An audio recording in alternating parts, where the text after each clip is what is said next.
We are talking today about how to make content that touches people's hearts. We talk about emotional commitment, the thing I struggled the most with, and we're going to go and look at some of my old videos and be embarrassed by how bad it was at the start. So just like your success can be other people's inspiration, how much you sucked and kept going can also be other people's inspiration. That's the goal for today's session. So emotional commitment, I'd never even heard of this term before. This is one of the most important changes that I made as a content creator that started to make an impact. And it came from my agent, Steve. This is a picture of me and Steve when we met up in New York. And my first videos weren't that great. And you can go back and you can watch. And this is my very first video. And in my first video, I thought I had to be professional. I thought I had to be in a suit and sit down and have it professionally filmed and memorize my lines and be perfect and scripted. And this took 2 days to make. And I had 3 comments in that first year, right? My mom, my sister, and this guy, ABC TV ads. So in 1 year of my first video going up, I only had 3 comments and 2 of them were from my family. It was really rough. And I made all the mistakes that we all make. And so the goal was something like this, and Movement Makers, is to try to help you guys shortcut the path so that you don't have to take as long as I did to get there. And so emotional commitment behind the content made a huge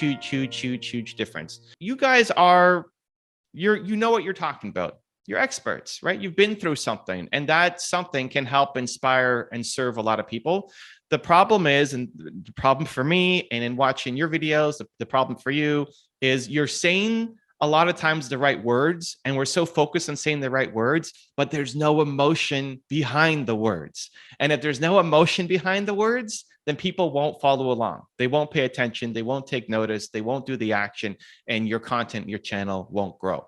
So even more important than the perfect words that you're saying is how emotionally connected are you to the thing that you're saying?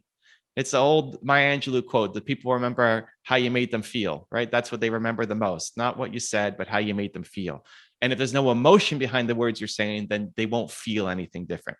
So Steve had just incredible patience with me for some reason. He just loved me for some reason, I guess, because it took me a long time to get halfway decent on camera on videos. And yeah, I must have been his little pet project or charity case to help me get going. So emotional commitment is what we want to start paying attention to in our content. All right, deep breath. Let's start looking at some old Evan Carmichael videos, and I will give myself some coaching and look back. So I started in 2009. Okay, and we don't have to go all the way back. You guys can look at that if you want. This is 2011 now. This is my 3rd year of making content. Okay, so it's not just like my first video going up. This is Evan in year 3 of making content. Okay, so first I'm making all the classic mistakes, right? I have my intro coming on as the first thing. I thought I had to be fancy and professional and show off, right? So, you know, we're not doing this. No fancy intros. Hi, I'm Evan Carmichael. Welcome to another edition of Ask Evan. In today's video, okay, so already, you know, there's no energy. Hi, I'm Evan Carmichael, and welcome to another edition of Ask Evan, right? I'm going to answer a question from one of my readers, Inaoro, who is asking about the videos that I make, how I make them, and why I make them. So specifically, wrote in asking, "Hi Evan, you are just a great guy for being consistent with your messages." Thank you. I have 2 questions for you. 1, in what way do these messages you send to people positively impact your business? I mean, economically or financially. And 2, do you have people working on them and sending them out for you, or do you have to write and work on people's questions, new ideas continuously? When do you have the core of your business to take care of as well? I want to say something like this, but I need to know if it's worth my while. Thanks, and Oro. So a couple of ideas here for you on how I create these videos. Most of the videos that I create come from reader questions, just like this, just like the one that you wrote in.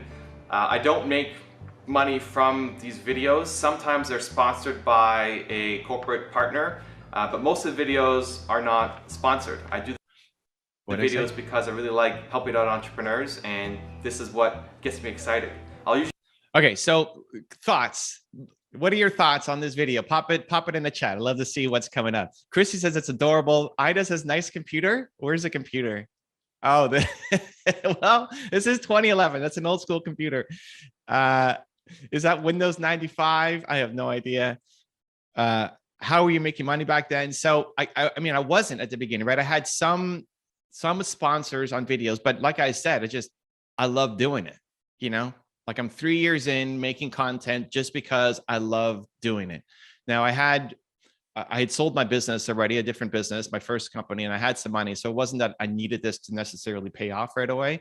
But I just love doing it, right? Like how do you keep going even on year 3 when you're struggling and not getting traction and not making any money? Well, just because I love actually doing it.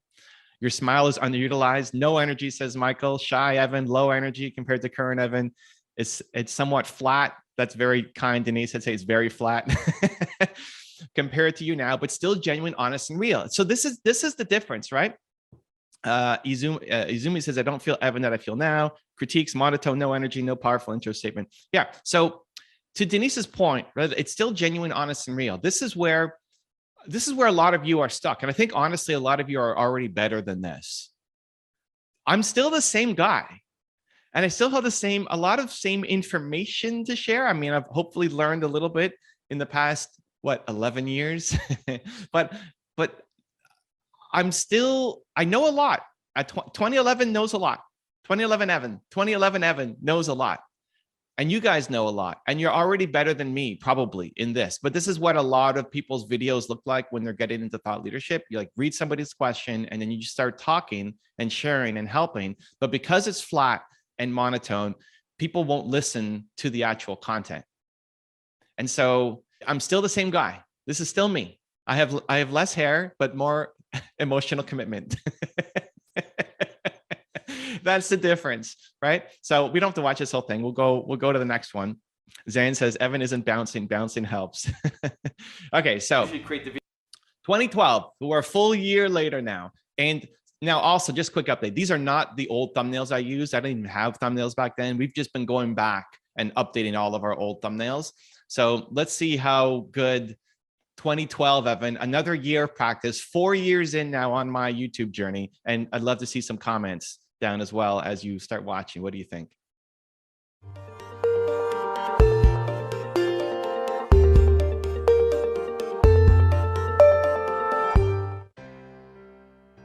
Hi, I'm Evan Carmichael. Welcome to another edition of Ask Evan.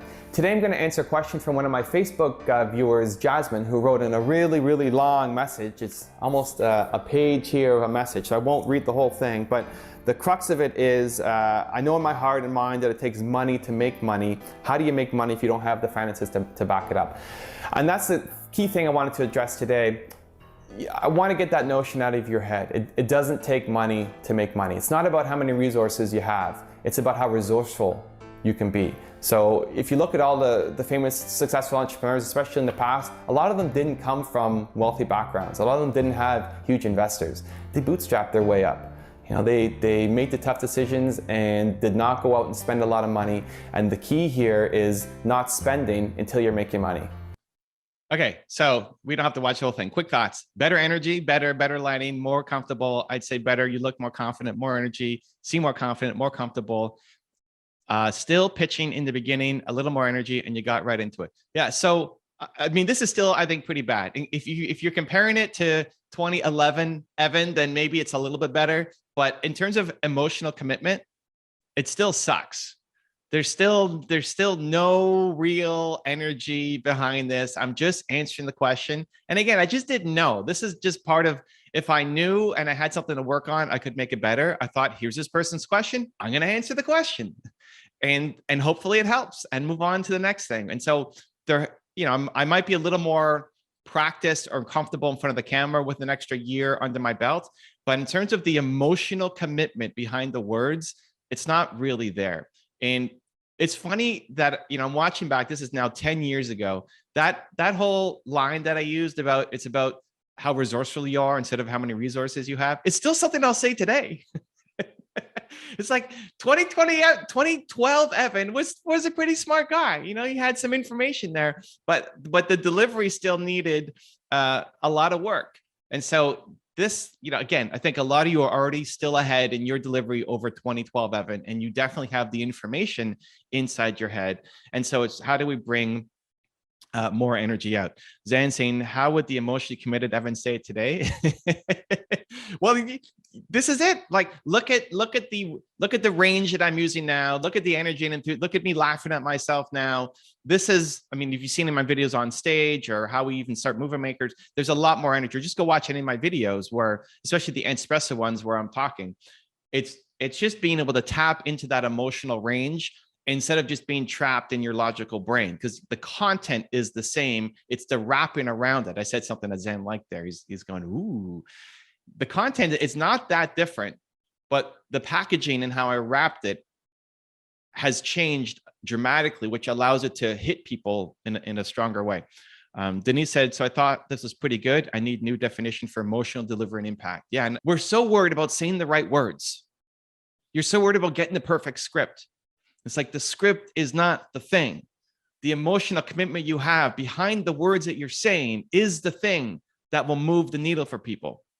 And so every time we try to learn a new skill, the emotional commitment will probably drop down a bit. Every time I give you a new structure to say, hey, like try to start with a powerful opinion. Now you're so stressed out about what's a powerful opinion? Did I get the powerful opinion right? Did that work or not? Right. And so it's okay to take a little bit of a step back every time we're trying to learn something new, but I want this to be something that you're constantly looking at to improve your content, in watching yourself back to say, how emotionally committed was I to that message? Was I feeling it more than was I worried about saying the right words?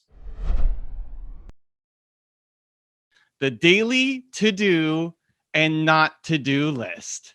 Now, I've done the to-do list a lot of times. The not to do part of it, though, was the interesting thing that I had to really think about, and took me a lot longer than expected. So let me start with the easy stuff, the to-do list. So I'm going to walk you through what I do every day, every morning, and the different calendars that I have. And I'm going to take it deeper than I've ever taken it on any presentation or speech. My morning starts with no alarm. So the to-do is no alarm. And I'll usually go to bed at the same time. You go to bed around 11 and read and then fall asleep maybe 11:30. But I wake up with no alarm. And I haven't woken up to an alarm, I don't know, maybe in a decade. Now, if I'm speaking and I have to be on stage in the morning or traveling or something, then sure. But day to day, no alarm. I just basically let my body get the rest that it needs. So yesterday, I woke up at 8 something. This morning, I woke up at 5 something. I wake up when my body wakes up. Some nights I need more rest. Some nights I don't need as much rest. And so I get up, right? And so I delay the start of my day when nothing really has to happen until 10 o'clock so that I can get the sleep that I need in my life. Susie says, absolutely agree with that. It may not work for everybody, but I'm telling you what works for me. Next, the first thing I do after I wake up is intention for the day. I wake up, I got lines on my face. I got stuff in my eyes. What day is it? I don't even remember. What is my intention for the day? This is the first thing that I do. So I go to the bathroom, and in the bathroom, I'm looking at my calendar for what's happening today and setting the intention. Okay, today, what day is today? It's Thursday. It's public facing day. What's my intention? I have movement makers up first. Amazing. This is going to be great. What's my intention? I want to serve the people here in this group. I want to help. I want to try to get the things that are inside my head and put it into your head so you can then spread your message out and get it to other people's heads. And so what's the intention? And different days have different intentions for me. Even inside a day, you might have different intentions. The background on my cell phone, you probably can't see it, too small, but it says, remember your intention. Remember your intention. It's a constant reminder to me, what is my intention for the day, for this moment, for right now? Because if you wake up, most people wake up like an accident, with zero intention. And you got hopes and dreams and ambitions, and something inspires you, and you hope that makes a difference. And it might, but we forget our intention. So when you live an intentional day, it's totally different than when you're living an accidental day. Next, 30 breaths and then 10 cold splashes on my face. So 30 breaths is Wim Hof style. So it'll be like that, 30 breaths, just to start getting some airflow going. And then I will take the coldest water. While I'm doing that, I have cold water on, running, and I'll just then splash it on my face just to wake up. Like, good morning. We set our intention. No time like the present to go kick us off. Let's go. So 30 breaths, 10 cold splashes every day. Then water. The goal is to drink one of these a day. I am about here since I woke up at 5. So I'm about halfway through. A gallon a day. You're dehydrated when you wake up. It's really hard to have energy when you don't have water inside you. So super quick water.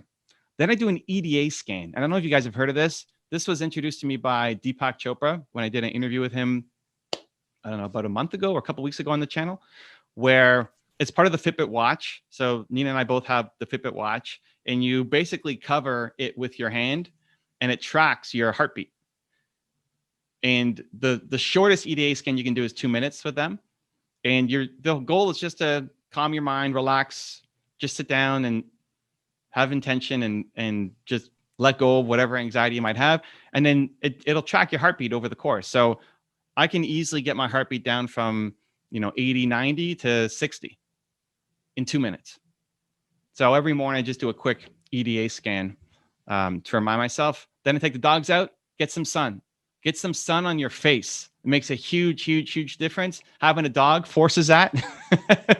But on days where I don't take the dogs out in the morning or I don't get sun, I don't have as much energy. There's just something to getting some, even here in Toronto, when it's freezing and cold in Canada, and it's starting to get a little bit nice now, but even in the winter, just getting outside, getting some fresh air, even just that idea of getting out of your home changes the energy state when you come back. For anybody who works at home, this can be really hard, is that there's no separation between waking up to then going to work. Things blur too much. So having some kind of routine to make that transition easier, you're basically leaving the home and coming back. And when you're coming back, you're getting ready to go work. Sun is vitamin D, says Frank. I also stretch. So this is going to be me every time I'm outside, because I'm standing on a trampoline all day long and I'm doing 20 to 40,000 jumps a day. My hamstrings get super tight. So anytime I'm outside with the dogs, I'm stretching out my hamstrings. So if you see me doing this, I'm okay, just getting my stretches in. Exercise. So then I'll go for a walk or a run, sometimes with Nina, or sometimes if she's not awake, then I'll go learn. So this morning was no Nina time. She woke up late. So I went by myself, went for a run, and if I'm with Nina, then we'll usually do a walk. There'll be 45 minutes, and we talk with the dogs. If I'm not with Nina, I'm walking faster or running. Although Nina can walk really, really, really fast. For a little person, she walks faster than me. So that's epic. And I usually have the top 10 rules in my ear as I'm running or walking. Getting outside, getting some exercise, learning as well, right? What is the thing that gets you inspired, motivated, confident, ready for action, bold, courageous, and then doing that thing in the morning? So I make my videos still for me. I consume my videos still for me. And I want that in my life because, so today was Tom Bilyeu. Today I was listening to Tom Bilyeu. And every time I listen to Tom Bilyeu, I get a little more bold, a little more courageous, a little more spark. And so not just hoping that happens, designing it and engineering it into your day every day, demanding it. And then the latest finish is 10. So all that has to happen by 10. That can go super quick, or it can take more time. Again, depends on when I wake up. So if I wake up at 8 something, I go super fast through it. But it still gives me the time to get through it because I don't have to be done until 10. This morning, I woke up at 5 something, super easy to get through all this stuff. But I don't set a start time for anything because I don't know when I'm going to wake up. So there's not the pressure of I have to be outside by X time. I have to be done by 10. And there's no situation where I'm not waking up by 10. I can't sleep in that long. So this is pretty much every day. It's pretty much every day. Weekdays for sure. Most weekends, every day. That's my morning routine, my to-do list. The daily routine, I'm not going to go like step by step through this. If you want to go deeper, we can on any of these if you have questions. But this is what a weekday typically looks like. Wake up, the morning routine that you just saw. 10 o'clock, I'm done, right? 10 o'clock, I have to be done. That's music and daily websites. Music, like why we have Zan here before you guys get on, is because, look at him, he's so excited. Music is the fastest way to change your state, right? And Alex comes on and starts singing I Can See Clearly Now. So then Zane starts playing the song. Tess says she loves Calypso. So Zane starts putting on that music for her. Zane knows I like salsa. So then he plays that. Like when you play music that you like, that would force you, like Nina was doing her gardening stuff. I was sitting here or standing here. Salsa comes on. We have to go dance, right? There are songs that when they come on, it forces you to get up and move. And when you do that and make it a part of your morning routine, it can change your entire outlook. On the days if I don't have the music, I'm just not as energetic, not as ready to go. So what I do is it says daily websites. It's 25 to 30 websites that I load every day just to check in on things. The first website is my playlist. So I have a Believe playlist on my YouTube channel. It's open, it's free. You guys can look at it if you want. It doesn't really matter what's on my playlist. It's more what's on your playlist. What would you want to have there? And you could do that today. Design your playlist so that tomorrow when you wake up, you can just put it on. And it will force you to get out of your groggy state, because these are songs that would have to make you get out of your chair. Think of the songs that if they came on, it would get you out of your chair. We all have those. Start your day with it. Makes a huge difference. 10:30 to 1:25 is a work chunk. And that depends on what I'm doing for the day. Thursday is public facing day. So this is why Movement Makers is at 10:30. It's no surprise. That's why we're here. It's my work chunk number one. So on different days, I have different tasks, but it's always these work chunks. 1:30 to 1:55, I'm checking email and I'm doing some social media stuff. 2 o'clock, IG Live or Insiders Group Live. So that's my break in between of my different work chunks. Then 2:30 to 2:55, and this is every weekday. This is Monday to Friday. I'll go out with Nina and we'll go. Right now, since it's getting warmer, we'll just go to the park, take the dogs, get some sun, reconnect. How was your morning? Because I'm pretty locked in for that morning, right? I'm doing whatever work I need to be doing. I maybe am connecting with Nina for working on something, but it's work. So we take that 25 minutes to go outside, get some sun again, be with the dogs, just something that's not work to be together. If it's super freezing cold, we might just go on the balcony, take in some fresh air, just some time to reconnect in the middle of the day. Come back, work chunk number 2. It's another 2.5 hours almost of whatever work chunk for the day. Then we sit down. This is actually a new addition. I don't think I've even talked about this on any video or anywhere else, where I want to try to incorporate more sit down dinner time with Nina. I haven't sat down to eat dinner, I think, since I was living with my parents. It's just not something that I did since leaving home, since, I don't know, 18, whenever I left. I just default to eating. I'll eat while I work. I've never spent time to sit down and actually eat. But I wanted to use that time again to reconnect with Nina, and we carve out. It's either 25 minutes, sometimes a little bit earlier, depends on how that work chunk number 2 goes. But between 5 and 5:30, sit down and try not to just sit there and work, and not bring our computers with us. Like actually sit at the table and put a placemat down and silverware, and actually pretend like you're having a real meal.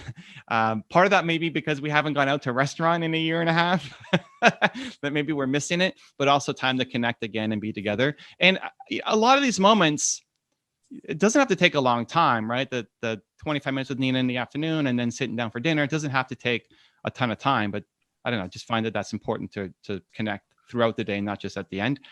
Then I stream. So 6 o'clock, I stream. Zandaman is a co-host, as well as Drew. And I play League of Legends, which is a video game, while we take questions from the audience about business and life. So you can see what we do if you want tonight. EvanCarmichael.live, 6 o'clock. Zan's going to bring more energy. 8 o'clock, I usually play something with my son. We're into Minecraft right now, or he's into Minecraft right now. So I'm learning Minecraft right now. Nina and I will then watch a show. Right now, we're watching Arrow. No, we finished Arrow. We're watching Flash, and we're watching the new Captain America, Winter Soldier and Falcon, something like that. 10 o'clock, clean up, take the dogs out, do more stretching, take questions. So I do my 10 questions with Evan on Instagram. And then 11 o'clock, read and go to bed. I'm a super slow reader. My goal is 10 pages a day. If I can get that in the half an hour, then pass out. That's my daily to do. Today, we are talking about business development, how to use content to bring in immediate business. And we're going to talk about client outreach. The first strategy of client outreach involves zero content. So you don't even have to make content. If you're struggling at the point right now where like, I need to make money right now, it's not working. You don't even have to make content yet. And I'm going to show you the strategy that we've used multiple times that I've invested into entrepreneurs. And we've done one high six-figure business, two mid-six-figure business, one low six-figure business. That's Zach. He hit his path for 6 figures in 3 weeks of doing this. When I'm looking at Zach or Drew or Bo or Jeremy, the people that I've invested in, and we go through this process, I want at least a $2,000 a month client. Thinking, who can pay us $2,000 a month? And part of the problem with a lot of our outreach is you're targeting people who cannot pay you. So if you're targeting people who don't have any kind of budget, they might have a need, but if they don't have budget, you're not making money, right? If it's hard for them to pay $50 a month, that's not an ideal client for you. So we target people who the minimum is $2,000 a month and an ideal is $3,500 plus per month. Okay, so I'm going to show you the process that we go through here. So step one is make a list of clients who can pay you, right? And what I want to do in our breakout sessions is brainstorm together who are the types of potential people who are potential clients for us or partners for us. So we're making a list of clients who can actually pay us. Who can afford $1,000 a month, $500 a month, $2,000 a month, $3,500 a month, right? Some of the cases, it's 5 figures per month, but who can afford to pay you at least a couple $1,000s a month for the thing that you're going to be providing, right? It starts to really change who we're going after and who we're targeting. So again, ideally $2,000 plus per month. And this is where it's often easier to go after businesses than it is to go after consumers. So not a lot of individuals will be able to pay you $2,000 a month, but businesses can. If you're solving a business problem for people and it's really helping them, it's easier to get the money because they have budget, and it's easier to maintain it so that it's happening every month. Every month. The first brand deal that I got was I was writing content for a big telecommunications company here in Canada. And I was writing a bunch of content and trying to sell my content and through articles, and wasn't making any money and waiting on advertisements to start to come in, but you need huge skill to do that. And so I said, okay, well, I can write great articles. And instead of just writing for my website, instead of just writing for one person, I'm going to write for a corporate blog. And they paid me, I think the first one was $500 to do a one-off. And then that led to $1,000 and $1,500 and $2,000. And I kept increasing the value, and they kept increasing how much they paid me. But because it's a business, it fits in well. They have budget. You're solving a problem, and it's an ongoing problem. So they need you to continue to ongoingly solve it for them. Okay. So in thinking about our clients, I want you thinking of people who can actually afford to pay you. Part of the biggest problem is we're not talking to people who can actually pay us. They just don't have the budget to pay us. Okay. I'm looking at Peter here. He makes these awesome animation videos of me, that he shares on Instagram. Cool. Approach businesses and say, hey, I do these animation videos. I will make a video per week for you or per day for you. Or I don't know how long it takes Peter to make these videos. And it's going to cost $2,000 a month. Right? We start to get clients because we're solving a problem. Okay. So that's step one, make a list. Step two is we're going to outreach to them and offer 3 big ideas. Hey, I've got 3 big ideas for how you can blank. So inside of YouTube world, if we're looking at Zach or Drew or Jeremy, where we're doing YouTube consulting with people, it's like, I've got 3 big ideas for how you can go from 10,000 subscribers to 100,000 subscribers. Or if they're at 100, to go from 100,000 to 500,000 subscribers. Or if they're already at 500, to go from 500,000 to 1 million subscribers, and so on, right? I've got 3 big ideas for how you can get X. So what is the X you can provide people? What is the result that you're going to be able to provide people? And you have 3 big ideas for how they can accomplish that. Then you reach out to them and email and then social. So email, you may be able to find their email. You may not be able to, but you're looking to see if you can find their email. And then social media, wherever they are active on social. And maybe that's Twitter, maybe that's LinkedIn, maybe that's Instagram, who knows? Maybe that's TikTok. Like, where are they actually active themselves on social media? And then that's where we're going to be doing some outreach to them to say, you've got your 3 big ideas that you'd love to share with them. and then you go on a call with them. Not everybody says yes, right? This becomes if you only have 3 people on your list, that's a problem, right? We need to build a big list of people so that in the outreach process, some people will never see it. Some people will ignore you. And then some people say yes, and they hop on a call, and then you go through your ideas.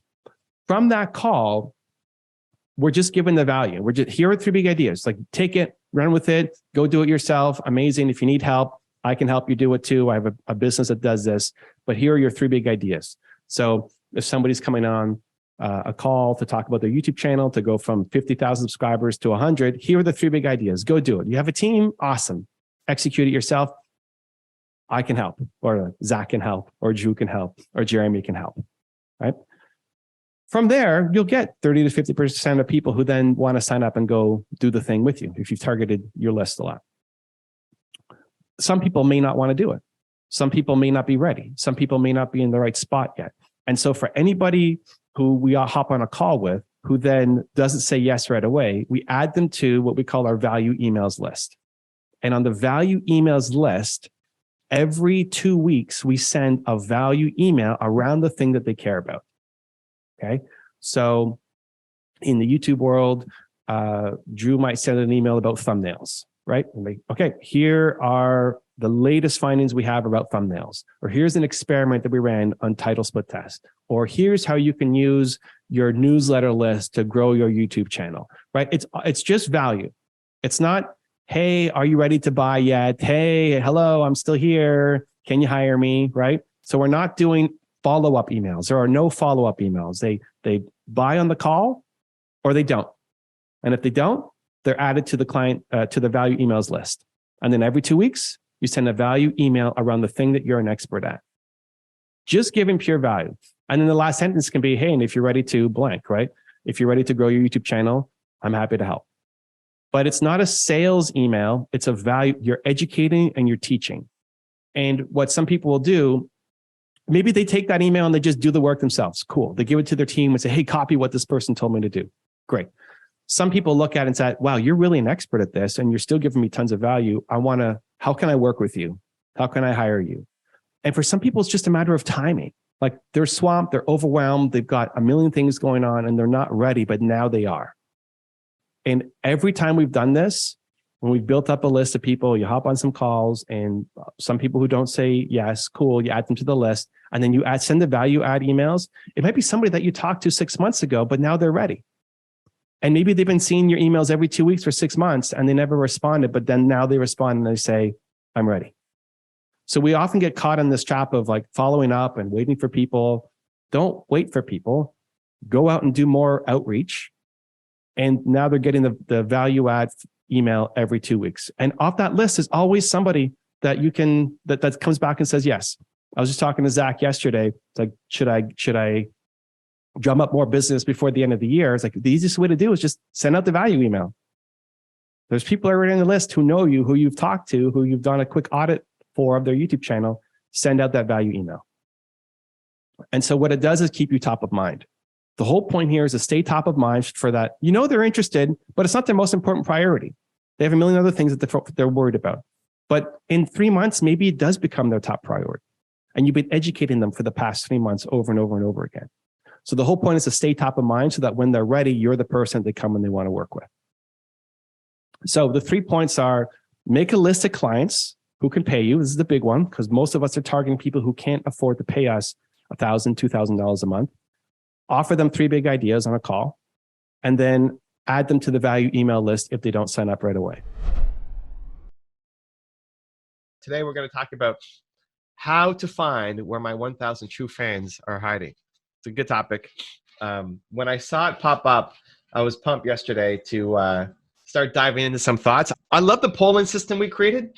I really love it. I love that you guys are giving feedback on what you want to talk about. And we're pulling some of the things from the book, but then also what I really love about this group is I can share my current best practices. Like, what am I doing exactly right now? So a lot of the examples I'm going to share are just what I was doing yesterday.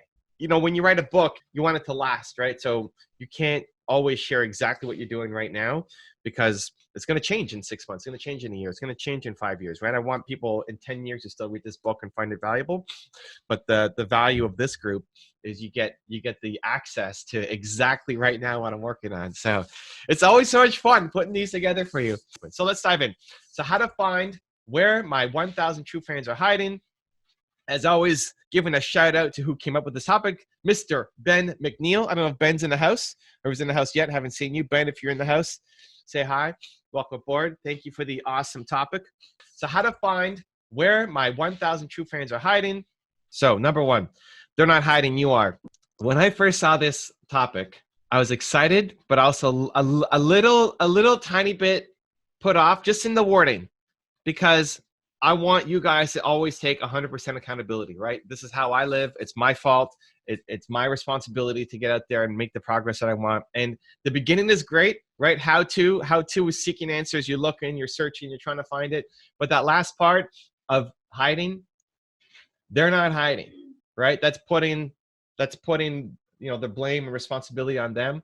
They're not hiding. For too many of us, it's you. Right? Like, you're hiding. You're not posting enough content. You're not sharing your story enough. You're not putting yourself out there. You're not creating enough.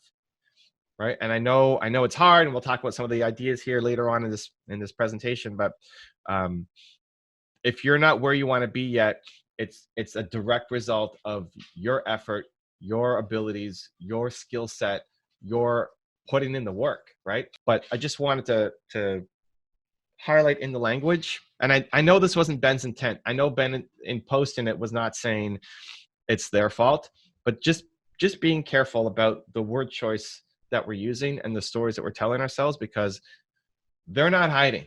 The problem is not that your fans are hiding. The problem is that you're hiding, and we need to unleash that. And that's part in the book. That's part of this program. It's part of this presentation. And so I'm super excited to help unleash that. So I know sharing is scary. I talk about it in the book.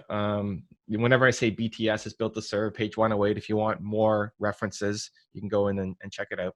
I have this picture of me and Alex up because we discovered last week or 2 weeks ago that Alex has a learning disability.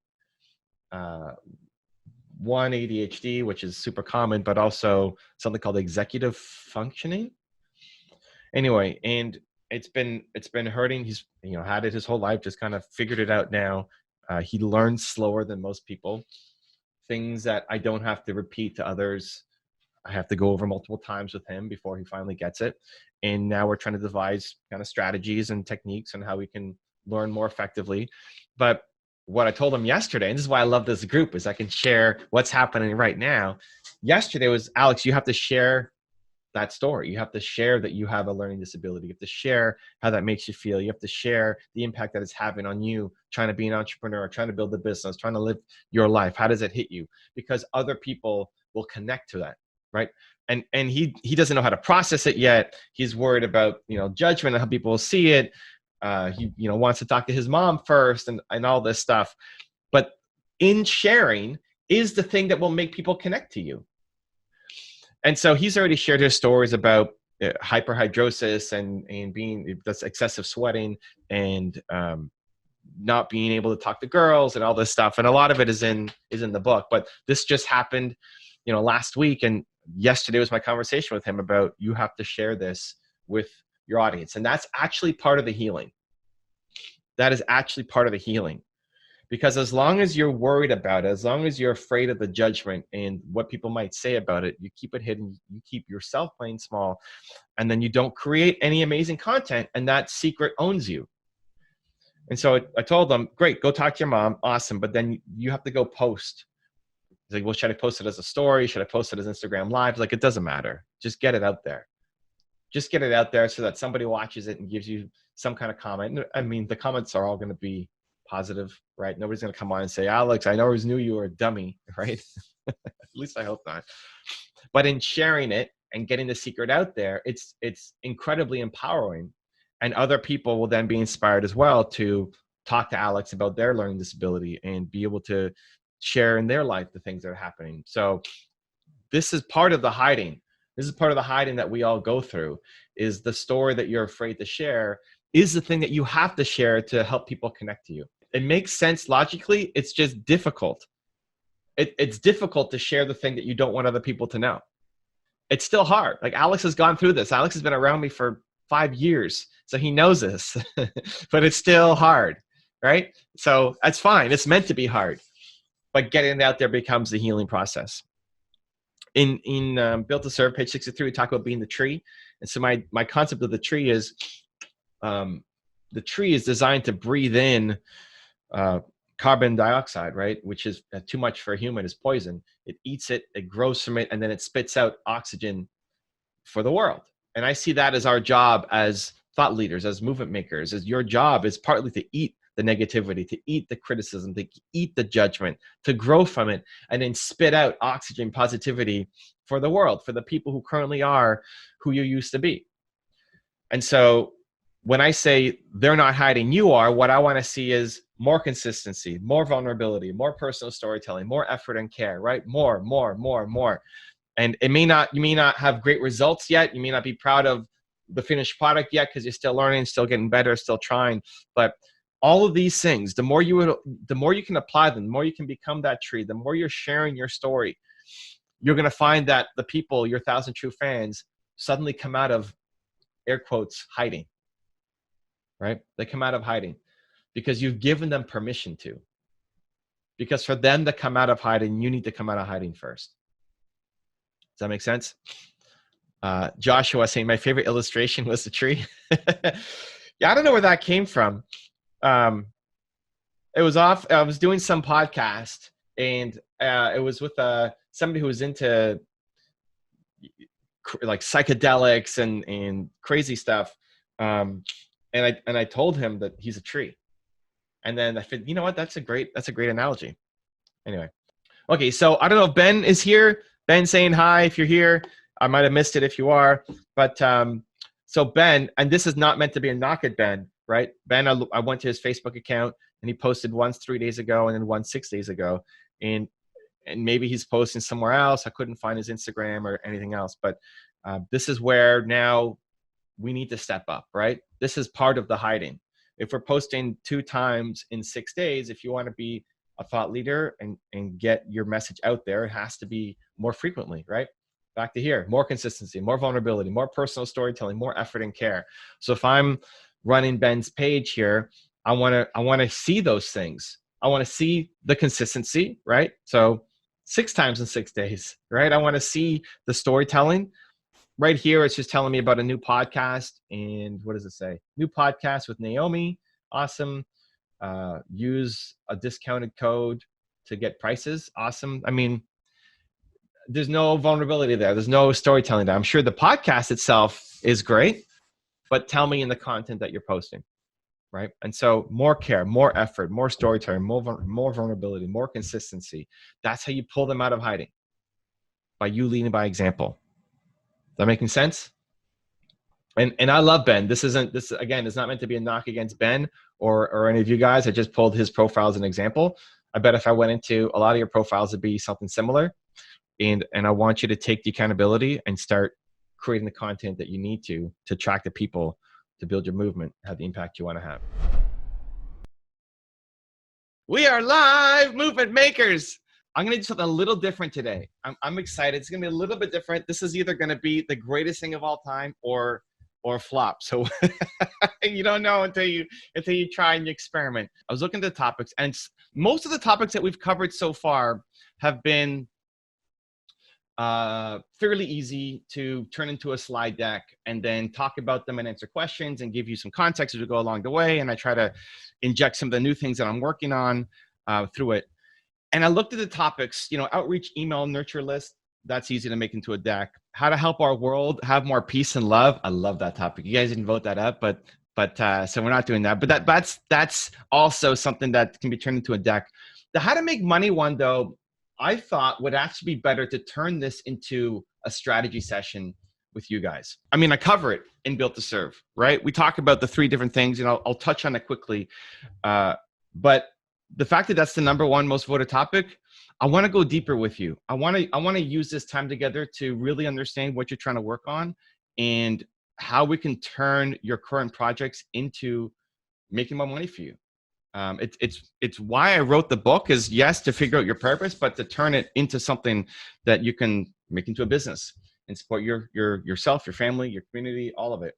quickly, in Built to Serve, I cover 3 different areas. And again, we can dive as deep as you want into these. The first one is the fast to freedom, right? And so that the idea is you're creating content on your channel, all your social accounts, you have your 10-pack of content. I go through it in here. We can talk more in depth if you want, but basically that acts as a marketing brochure for you, so that when people hit your social media accounts, they say, huh, this person knows what they're talking about. They get me, they're like me, but they're a little bit further ahead. I'd like to work with this person. Great. It acts as your marketing brochure. Then what you're doing is outreach, right? Then you're reaching 50 to 100 people a day, DMing them, messaging them, getting involved in relevant conversations, offering a help. And then they're going to go to your page, see what you can do, and set up your first call. That's a lot of grunt work. That's a lot of hand-to-hand combat, right? That's a lot of you 50 to 100 times a day reaching out and DMing people. Most people won't even see it. Most people won't reply, but then you get people who do. And that's the train to start building the momentum. The second path is through partnerships and referrals, right? So you find the people who can actually move the needle for you, who already have your target audience, and you find a way to try to start working with them. So what Evan just did as an example on in this post recently, where he said he was doing, he got on a call, there were people in there, he did his presentation, and somebody wanted to hire him as a result, right? Whoever led that call with all those people in it, that's a perfect example of a partner relationship. So you think, who already has my target audience? How can I connect with them to provide value? And then get in there and start making a relationship. And then the third strategy is through thought leadership, and that's content, and that's ongoing, and that's where I spend a good chunk of the book, because people struggle and be able to make good thought leadership content.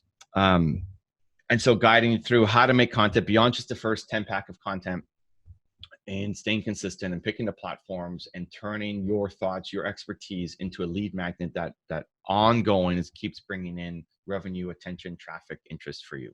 I want to share 2 quick examples of people who I've mentored and trained who've gone through this process from scratch, right? From zero. It's easy to look at what I'm doing and say, well, you've already had all this traction. You've been on YouTube for 11 years and all this stuff, but from scratch. 2 people who I mentored, one was Lily and one was Jeremy. And Lily wanted to be a speaker, and she came to me and said, I want to be a speaker. I want to speak on stage. And so, we quickly got her a TEDx speech, and that was her very, very first speaking gig. But then I said, hey, if you want to be a great speaker, you actually have to be a great one-on-one. You got to do coaching, whether you want to be a coach long-term or you just using that as a platform to become a better speaker.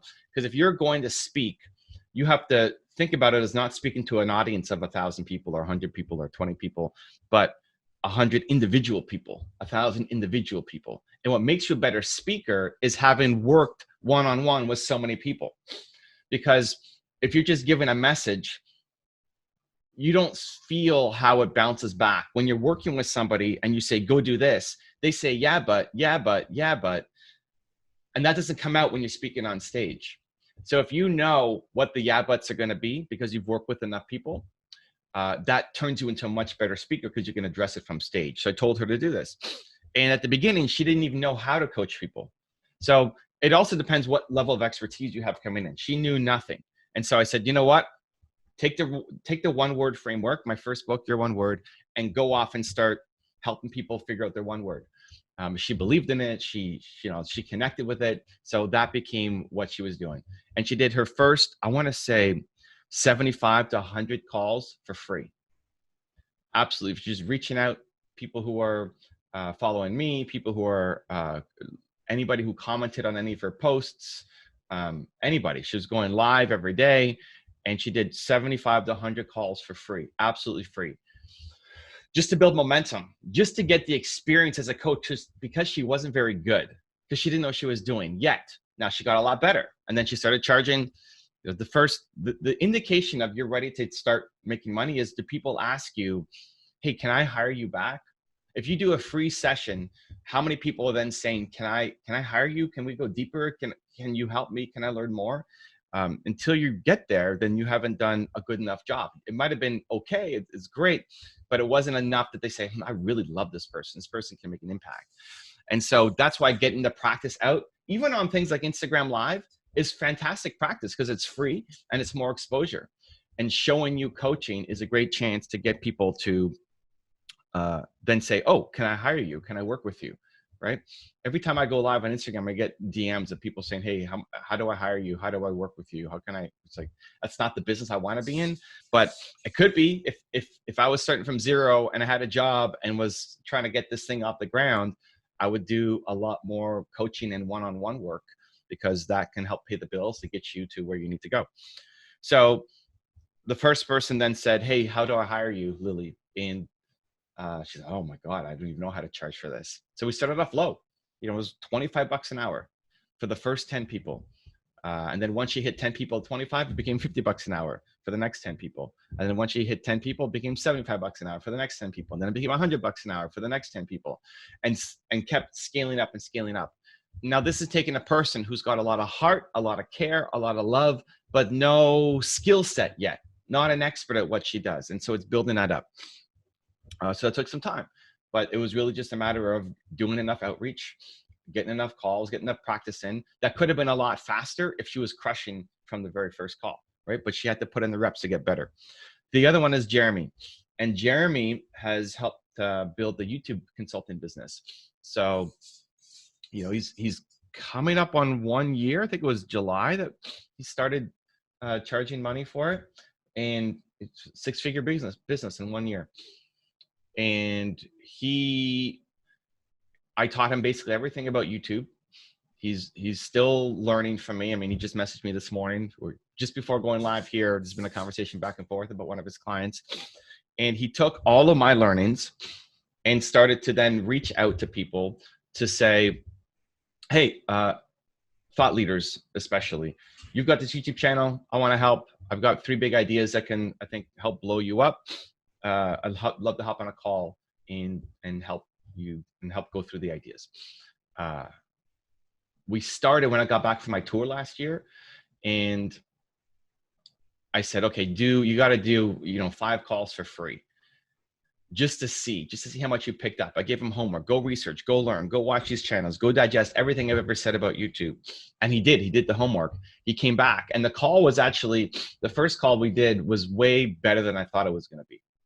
Because before, I put my name on something, I want to make sure that it's going to be high quality going up.